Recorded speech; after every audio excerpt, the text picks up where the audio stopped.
नून league की रहनुमा और वफाकी वज़ीर इत्तलात अता तारड़ ने वाज़ेह किया है कि गुज़िश्ता दौर में नून लीग की रहनुमाओं ने जेलें देखीं। लीगी रहनुमाओं को अदालतों में पेश किया जाता था तो मुखालिफिन हूटर बजवाते ताकि मीडिया से कोई बात न कर सके। लाहौर में तकरीब से खिताब करते हुए उनका कहना था कि लीगी कारकुन कचहरियों और अदालत में आवाज़ न उठाते तो खिज़ां के बाद बाहर आना मुश्किल होता।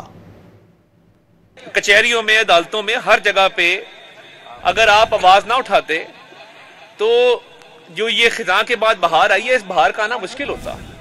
और आपको याद है कि जब लीडरान को अदालत में पेश किया जाता था तो वो लाउड स्पीकर पे आवाज़ें निकालते थे, हूटर बजाते थे कि कोई मीडिया से भी बात ना कर ले। ऐसा दौर भी हमने देखा है और ये आप लोग हमारी कुव्वत ना बनते।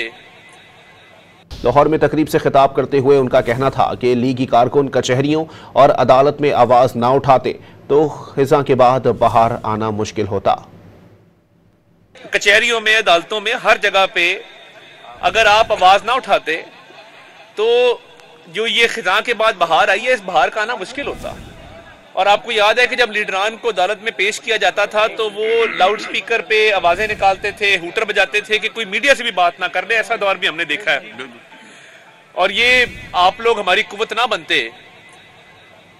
लाहौर में तकरीब से खिताब करते हुए उनका कहना था कि लीगी कारकुन कचहरियों और अदालत में आवाज़ न उठाते तो खिज़ां के बाद बाहर आना मुश्किल होता।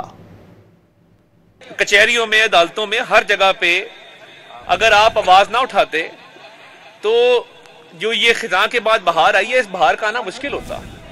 और आपको याद है कि जब लीडरान को अदालत में पेश किया जाता था तो वो लाउड स्पीकर पे आवाज़ें निकालते थे, हूटर बजाते थे कि कोई मीडिया से भी बात ना कर ले। ऐसा दौर भी हमने देखा है और ये आप लोग हमारी कुव्वत ना बनते।